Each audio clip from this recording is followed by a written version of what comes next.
करती हूँ कि सब खैरियत से होंगे। आज मैं 9th क्लास की फ़िज़िक्स के चैप्टर नंबर 2 का न्यूमेरिकल नंबर 2.8 एक्सप्लेन करूँगी, जिसमें एक क्रिकेट बॉल है जिसको हिट किया जा रहा है वर्टिकली अपवर्ड, सीधा ऊपर की तरफ, और वो return to ground 6 second later. अब भी एक बॉल है, उसको हिट किया जा रहा है सीधा ऊपर की तरफ और कहता है कि return to ground 6 second later. वो वापस ज़मीन पर आता है 6 सेकंड के बाद।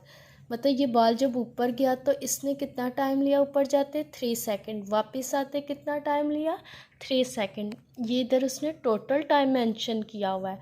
उसने हमें ऊपर जाते हुए जितना टाइम लिया और जितना उसने ज़मीन पर वापस आते हुए लिया, उस टाइम को सम करके उसने 6 सेकंड लिख दिया हुआ है।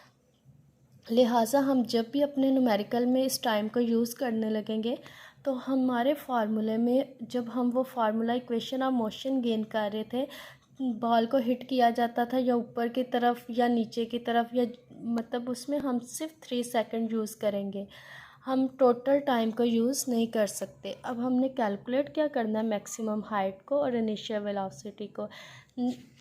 3 सेकंड तो बॉल ने ऊपर जाने के लिए लिए और 3 सेकंड नीचे आने के लिए। जब वो नीचे आ गया तो उसकी फ़ाइनल वेलोसिटी क्या है? ज़मीन पे आकर वो रुक गया है तो उसकी फ़ाइनल वेलोसिटी क्या होगी? 0 मीटर पर सेकंड।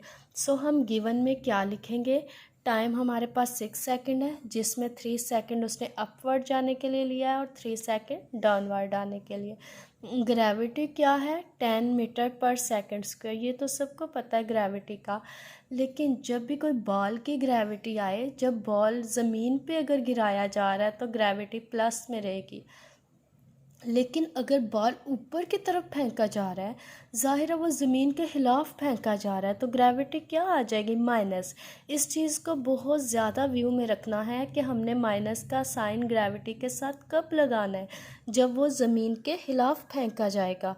अब फाइनल वेलोसिटी उसकी कितनी थी? इधर मेंशन नहीं है हमारे पास न्यूमेरिकल में, लेकिन जब वो ज़मीन पे आया तो वो रेस्ट में आया तो फाइनल वेलोसिटी इसकी कितनी होगी? 0। अब हमें फाइंड करना हाइट को, मैक्सिमम हाइट के वो कितनी बुलंदी पे गया था और उसकी शुरू की वेलोसिटी क्या थी, मतलब किस वेलोसिटी के साथ वो ऊपर जा रहा था और उसकी तब हाइट कितनी थी। हम फर्स्ट इक्वेशन, सेकंड इक्वेशन और थर्ड इक्वेशन को देखेंगे, जिसमें हमारे पास ये वाला फार्मूला हाइट को फाइंड करने के लिए होगा। अब एक्सेलरेशन नहीं यूज़ करना क्योंकि ये कार या कोई ट्रेन नहीं है। हम क्या यूज़ करेंगे? ग्रेविटी को। मैं ये फार्मूला मेंशन करती हूँ। अब फार्मूले को देखा जाए तो हाइट हमने फाइंड करना है, इनिशियल वेलोसिटी हमें नहीं पता और टाइम हमारे पास कितना है? 3 सेकंड। मतलब उसने ऊपर जाने के लिए कितना टाइम लिया था? 3 सेकंड। हाफ माइनस जी हमारे पास क्या है? 10। टी हमारे पास क्या है? अगेन 3। अब हमारे पास इनिशियल वेलोसिटी नहीं है तो हम हाइट को फाइंड नहीं कर सकते, इसलिए हम पहले किसको फाइंड कर लेते हैं? शुरू की बॉल की जो वेलोसिटी थी उसको फाइंड कर लेते हैं। इसमें देखा जाए हमारे पास इस फार्मूले से हम इनिशियल वेलोसिटी को फाइंड कर सकते हैं। वी एफ हमारे पास है ऑलरेडी, जी हमें पता है, टाइम भी हमारे पास है। वी एफ हमारे पास 0 है, वी आई हमने फाइंड करनी है, जी हमारे पास -10 है, टाइम हमारे पास 3 है। 10 को 3 से मल्टीप्लाई किया तो हमारे पास 30 आ गया।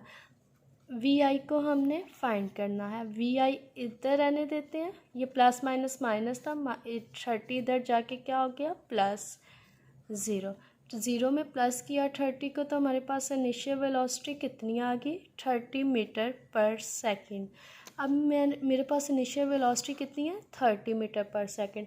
अब मैं इजीली इस 30 को इधर पुट कर लेती हूँ और सॉल्व कर लेती हूँ।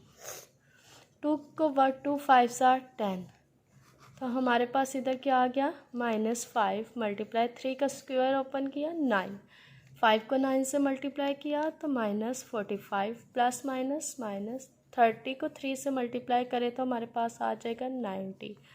90 में से 45 को माइनस किया 45 और हाइट हमारे पास क्या आ गई? 45।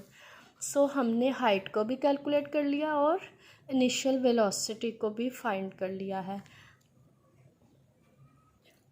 आज मेरे सेकंड चैप्टर के सारे न्यूमेरिकल्स कंप्लीट हो गए हैं और कुछ न्यूमेरिकल्स ऐसे हैं जो मैंने स्किप किए हैं। उनको स्किप करने की रीज़न ये है कि बोर्ड में जब भी पेपर को बनाया जाता है तो लंबी स्टेटमेंट वाले न्यूमेरिकल्स को ऐड नहीं किया जाता। और अगर मेरी वीडियो पसंद आए तो लाइक, सब्सक्राइब और शेयर कर दीजिएगा।